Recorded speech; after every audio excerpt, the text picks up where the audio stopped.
Praise the Lord. प्रभु यीशु मसीह के मधुर नाम में आप सबको सलाम। परमेश्वर का धन्यवाद करते हैं उसके दिए हुए बहुमूल्य अवसरों के लिए, जबकि हम स्वतंत्रता पूर्वक उसके वचन को पढ़ सकते, उस पर चिंतन कर सकते, उस पर प्रचार कर सकते और उसके द्वारा अपने जीवन में आत्मिक आशीषों को प्राप्त कर सकते हैं। तो आइए आज के वचन पर हम कुछ देर मनन करें, उसके पहले प्रार्थना करें।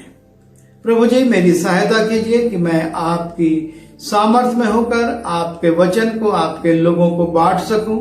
पवित्र आत्मा का अभिषेक मेरे ऊपर हो और मेरे प्रिय जितने इसको सुनते हैं वो भी पवित्र आत्मा में होकर इस वचन को सुने और इस पर चल भी सकें। विनती यीशु के नाम से मांगता हूं, आमीन।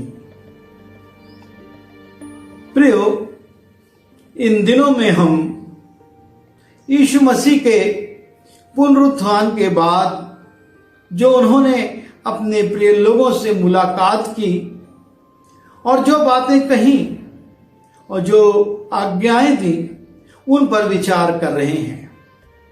और आज यीशु मसीह का पुनरुत्थान के बाद पांचवी बार शिष्यों से भेंट करना है।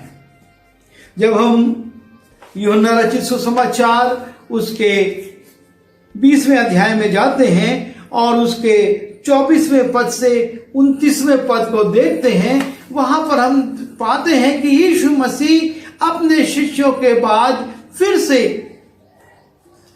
भेंट करने आते हैं, उनके बीच में पहुंचते हैं। लिखा हुआ है परमेश्वर के वचन में, 8 दिन के बाद उसके चेले फिर घर के भीतर थे और थोमा उनके साथ था और द्वार बंद थे। तब यीशु ने आकर और बीच में खड़ा होकर कहा, तुम्हें शांति मिले। यीशु मसीह शिष्यों से मुलाकात करने के 8 दिन के बाद फिर से उनके बीच में आते हैं और चेलों के बीच में आकर उनसे पुनः कहते हैं, तुम्हें शांति मिले। और इसके पूर्व जब यीशु मसीह शिष्यों के मध्य आए थे, थोमा उन शिष्यों के साथ नहीं था। और जब थोमा आता है और शिष्य उसको बताते हैं कि यीशु मसीह आए थे, हमसे बातचीत कर रहे हैं, हमारी मुलाकात उनसे हुई है, तब थोमा कहता है, परंतु 12 में से एक व्यक्ति अर्थात थोमा जो दिदुमुस कहलाता है, जब यीशु आया तो उनके साथ ना था।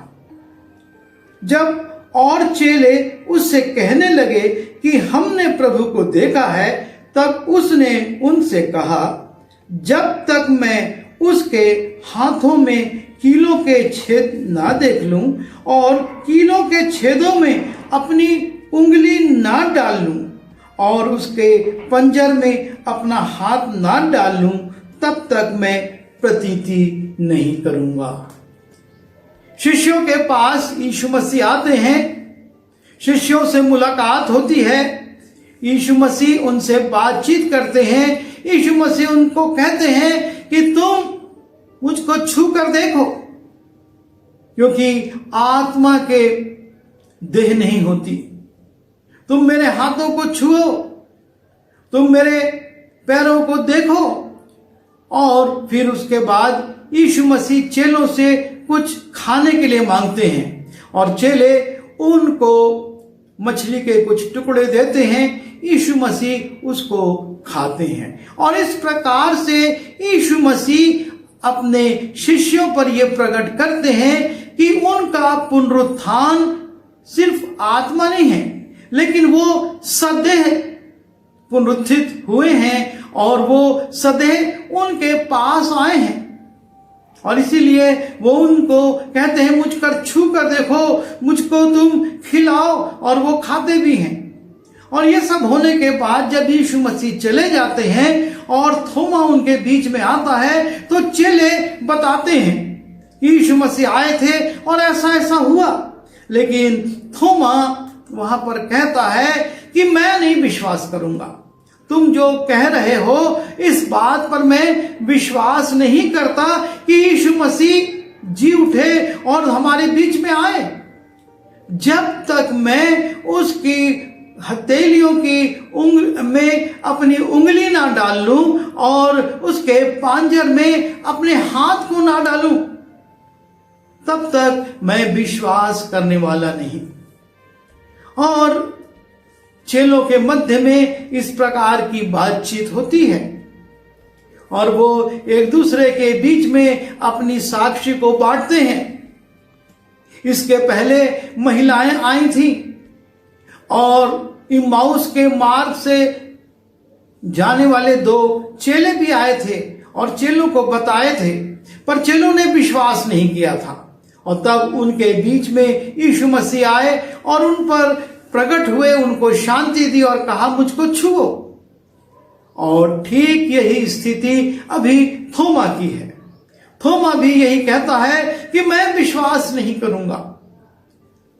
और जब हम मलाकी उसके 3 अध्याय के 16वें पद में जाते हैं, वहां पर लिखा हुआ है कि जब परमेश्वर के लोग आपस में बातचीत करते थे तो परमेश्वर ध्यान देकर उनकी सुनता था और उसके सामने पुस्तकें लिखी जाती थी। जो लोग बातचीत करते थे, ना सिर्फ परमेश्वर उसको सुनता था लेकिन वो पुस्तकों में भी लिखी जाती थी। और यहां पर भी चेले आपस में बातचीत करते हैं। थोमा इनकार करता है, बोलता है कि मैं उसकी हथेलियों में उंगली डालूंगा, उसके पांजर में अपना हाथ डालूंगा और तब मैं विश्वास करूंगा कि यीशु मसीह सदैव पुनरुत्थित हो चुके हैं, उनका पुनरुत्थान जो हुआ है वो सदैव है।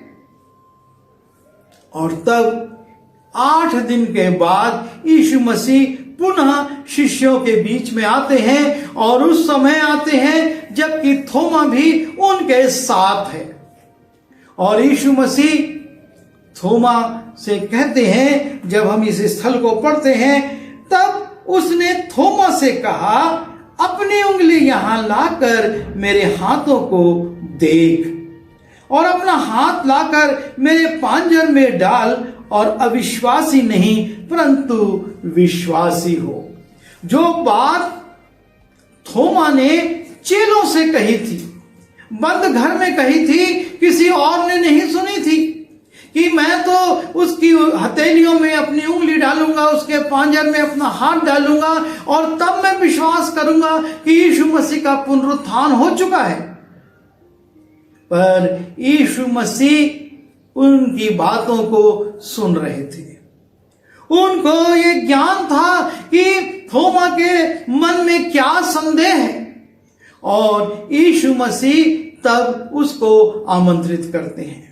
यीशु मसीह उससे कहते हैं आ और तू मेरी हथेलियों में अपनी उंगली डाल। और यहां पर हम एक चीज और देखते हैं कि यीशु मसीह जब इस बात का आह्वान करते हैं तो एक जो मानवीय देह में क्रियाएं होती हैं उसको भी प्रकट करते हैं। कोई भी चोट आपको और मुझको लगती है वो तुरंत समाप्त नहीं हो जाती। कितनी भी अच्छी दवाई लगाई जाए, कितनी भी प्रार्थनाएं की जाए, वो चोट अपने समय से धीरे धीरे भरती है और उसके बाद कुछ समय तक, बल्कि काफी समय तक उसके चिन्ह भी हमारी देह पर पड़े रहते हैं। और उसके बाद यदि साधारण चोट हुई तो चिन्ह समाप्त हो जाते हैं और यदि गहरी चोट हुई तो वो ताउम्र हमारी देह पर बने रहते हैं। यीशु मसीह इस पृथ्वी पर आए थे, उन्होंने मानव रूप लिया था और मानव रूप लेकर ही उन्होंने कलवरी के क्रूस की पीड़ा को सहा था। एक मानव में जो पीड़ा होती है और उसकी हथेली में यदि कीलें ठोकी जाएं तो जिस प्रकार से उसमें जख्म होते हैं, उसमें गड्ढा होता है, वो सब चीजें यीशु मसीह की देह में भी हुई।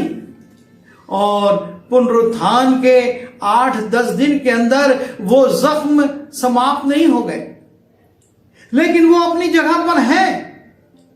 यीशु मसीह इस आह्वान के द्वारा थोमा को आमंत्रित करते हैं कि आ और उन जख्मों को तू देख, उस पांजर को जहां पर की भाला मारा गया था और जहां से पानी और खून निकला था, उस स्थान को तू देख, क्योंकि मैं सदेह पुनरुत्थित हुआ हूं। मैंने सदेह इस पीड़ा को उठाया है। ऐसा नहीं था कि मेरी आत्मा ने इन पीड़ाओं को उठाया हो और मुझको तकलीफ नहीं हुई, लेकिन ये कीलें मेरी देह में ठोकी गई और आज मेरे पुनरुत्थान के 8-10 दिन के बाद भी ये जख्म हैं और तू इसमें अपनी उंगली को डाल सकता है, तू इस पंजर में अपने हाथ को डाल सकता है। और यहां पर यीशु मसीह इसके माध्यम से इस बात को प्रकट करते हैं कि वो देह में थे जब उन्होंने पीड़ा उठाई, और वो देह में थे जब वो शिष्यों के बीच में आए और उनसे मिलते हैं और उनसे कहते हैं कि तुमको शांति मिले। ऐसा नहीं है कि यीशु मसीह की देह कहीं और थी और ये आत्मा इधर उधर घूमकर लोगों को भ्रमित कर रही थी, लेकिन यीशु मसीह सहदेह उनके बीच में आए थे। और जब थोमा इस बात को देखता है, वो यीशु मसीह को साक्षात अपने सामने देखता है, तो लिखा है 28वें पद में, ये सुन थोमा ने उत्तर दिया, हे मेरे प्रभु, हे मेरे परमेश्वर। वो यीशु मसीह को अपना प्रभु, अपना परमेश्वर स्वीकार कर लेता है। अब उसके मन में कोई संदेह नहीं है। वो अब उठकर नहीं आ रहा कि मैं उंगली डालूं, मैं पांजर में हाथ डालूं, लेकिन वो जब यीशु मसीह को साक्षात देखता है और ये देखता है कि यीशु मसीह उस बात को जो उसने अपने साथियों के साथ बंद घर में कही थी, उसको भी जानता है और उसको उन्हीं शब्दों से आह्वान करता है कि तू आ और मुझको तू परख कि मैं सदेह में हूं या नहीं, ये जो जख्म मुझको लगे थे वो वैसे हैं कि नहीं। और तब वो कहता है, हे मेरे प्रभु, हे मेरे परमेश्वर। वो यीशु मसीह को अपना प्रभु, अपना परमेश्वर स्वीकार करता है। लेकिन इस स्थान पर यीशु मसीह एक बात और प्रकट करते हैं। वो इस बात को प्रकट करते हैं कि विश्वास 2 प्रकार के हैं। एक विश्वास जो कि इंसान देख कर करता है, और एक विश्वास जो मनुष्य बिना देखे, सुनकर, जानकर, साक्षी सुनकर करता है। और इसलिए यीशु मसीह ने 29वें पद में कहा, यीशु ने उससे कहा, तूने तो मुझे देखकर विश्वास किया है। थोमा, तू मेरा शिष्य था, मैंने तुझको चुना था, तू मेरे साथ 3.5 साल रहा, और उसके बाद जब मैंने तुम लोगों को इस बात की शिक्षा दी कि मेरे लिए यह अनिवार्य है कि मैं यहूदियों के हाथ पकड़वाया जाऊं, मुझको दंड मिले और मैं मृत्यु को प्राप्त करूं, लेकिन तीसरे दिन मैं जी उठूंगा और तुमसे पहले गलील को जाऊंगा। और तब तुम में से कितनों ने कहा था, ऐसा ना हो, परमेश्वर तेरे साथ ऐसा ना करे। पर तुझको जब ये संदेश मिला कि मैं जी उठा हूं, विश्वास नहीं किया। तूने कहा मैं जब तक उसको अपनी आंख से नहीं देखूंगा, जब तक मैं उसको नहीं छूऊंगा, उसके जख्मों को नहीं देखूंगा, उसके जख्मों को नहीं छूऊंगा, तब तक मैं विश्वास नहीं करूंगा। तूने मुझको देखकर विश्वास किया है कि मैं सच में जी उठा हूं या नहीं। और तब यीशु मसीह कहते हैं एक और विश्वास है, धन्य हैं वे जिन्होंने बिना देखे विश्वास किया है। क्योंकि यीशु मसीह जानते थे कि एक समय तक वो पृथ्वी पर रहेंगे, इन शिष्यों को कुछ बातें बताएंगे और उसके बाद वो अपने पिता के पास लौट जाएंगे।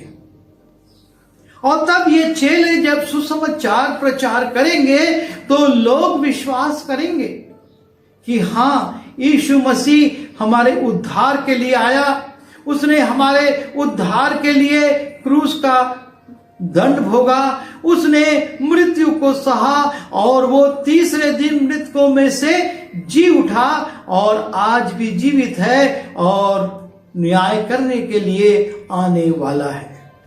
जब ये सुसमाचार प्रचार किया जाएगा तो संसार के बहुत से लोग उस पर विश्वास करेंगे, उस सुसमाचार प्रचार पर। वो साक्षात अपनी आंखों से यीशु को नहीं देखेंगे, वो यीशु मसीह को नहीं छुएंगे, लेकिन वो उस सुसमाचार को सुनेंगे और उस पर विश्वास करेंगे और ये उनके लिए आशीष का कारण होगा। वो धन्य हैं। अर्थात यीशु मसीह उन दो विश्वासों को प्रकट करते हैं, जो एक देखने के द्वारा और एक बिना देखे ही। और इसीलिए इब्रानियों का लेखक इब्रानी उसके 11वें अध्याय के पहले पद में कहता है, अब विश्वास आशा की हुई वस्तुओं का निश्चय और अनदेखी वस्तुओं का प्रमाण है। अब विश्वास जो है वो देखी हुई वस्तुओं का तो निश्चय है, लेकिन ऐसी बहुत सी वस्तुएं हैं जो अनदेखी हैं और ये उसका प्रमाण है, विश्वास। और फिर वो 6वें पद में कहता है कि विश्वास बिना हम परमेश्वर को प्रसन्न नहीं कर सकते, क्योंकि परमेश्वर के पास आने वाले को विश्वास करना चाहिए कि वो है और अपने खोजने वालों को प्रतिफल देता है।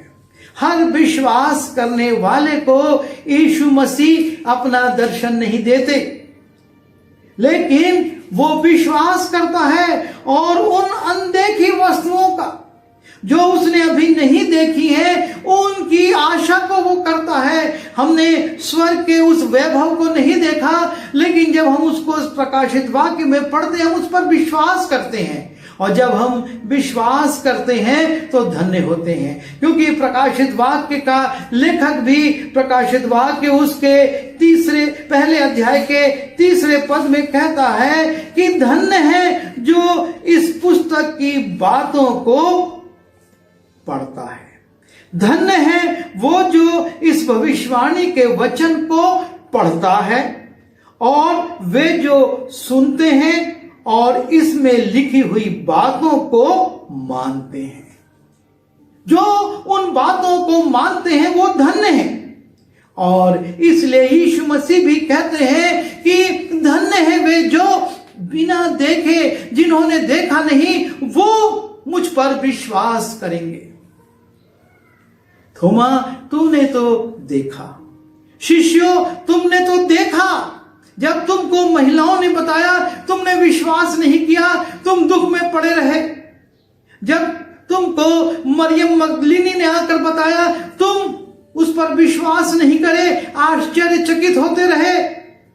जब इम्माउस के उन 2 यात्रियों ने बताया तुम अचंभित हुए।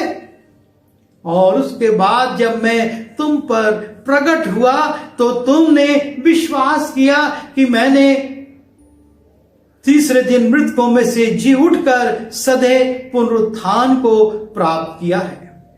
और थोमा, तूने भी जब तेरे साथियों ने 11-11, 10-10, 9-9 लोगों ने तुझको बताया, तूने कहा मैं तो अपने आंख पर विश्वास करूंगा, मैं तो अपनी उंगलियों के स्पर्श पर विश्वास करूंगा, जब तक मैं उसको छू ना लूं, जब तक मैं उसे देख ना लूं। पर धन्य है वे जो कि मुझको बिना देखे विश्वास करते हैं। और आज हम अपने प्रभु यीशु मसीह के इसी विश्वास के साक्षी संसार को देते हैं कि यीशु मसीह आया, उसने अपने प्राणों को दिया और मृत्यु के बंधन को तोड़कर वो जी उठा और आज भी परमेश्वर के पास है। जब हम कुलुस्सी उसके 3 अध्याय के पहले पद में जाते लिखा है, सो जब तुम मसीह के साथ जिलाए गए तो स्वर्गीय वस्तुओं की खोज में रहो, जहां मसीह वर्तमान है और परमेश्वर के दाहिनी ओर बैठा है। पृथ्वी पर की नहीं परंतु स्वर्गीय वस्तुओं पर ध्यान लगाओ, क्योंकि तुम तो मर गए और तुम्हारा जीवन मसीह के साथ परमेश्वर में छिपा हुआ है। हम जब प्रभु यीशु मसीह में बपतिस्मा लेते हैं, हम यीशु में मर जाते हैं और अब हम प्रभु यीशु मसीह की समानता में जी उठे हैं ताकि उन स्वर्गीय वस्तुओं को प्राप्त करें। प्रभु यीशु मसीह आज भी वर्तमान है, आज भी वो परमेश्वर के दाहिने बैठकर हमारे लिए मध्यस्थता की प्रार्थना कर रहा है। पर हम अपने विश्वास को जांचें।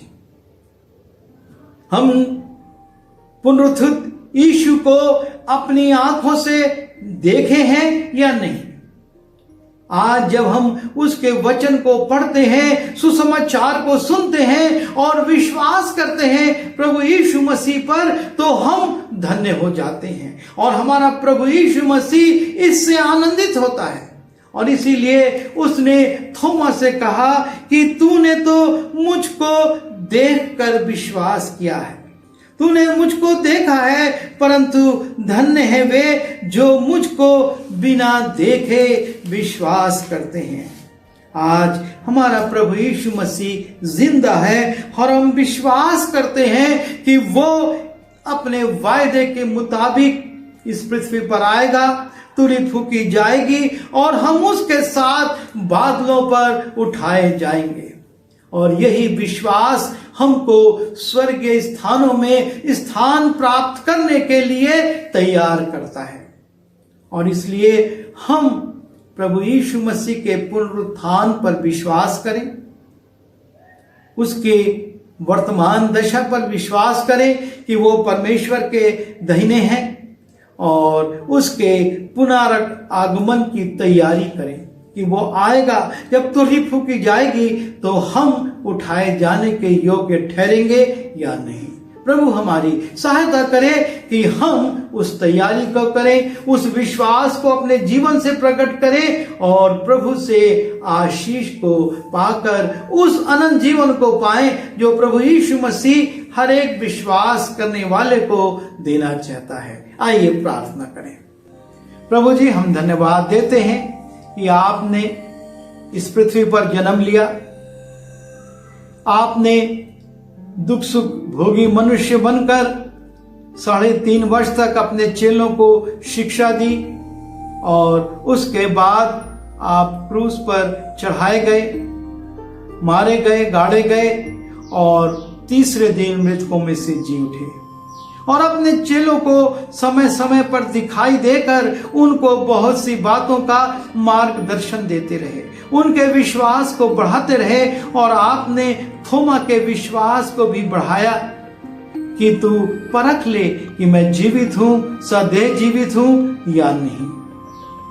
प्रभु जी, हमने इन बातों पर विश्वास किया है और आपने कहा है कि धन्य है वे जो कि बिना देखे विश्वास करते हैं।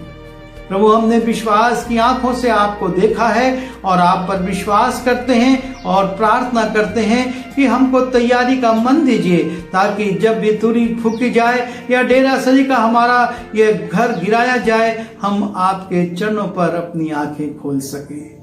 विनती यीशु मसीह के नाम से मांगते हैं, आमीन।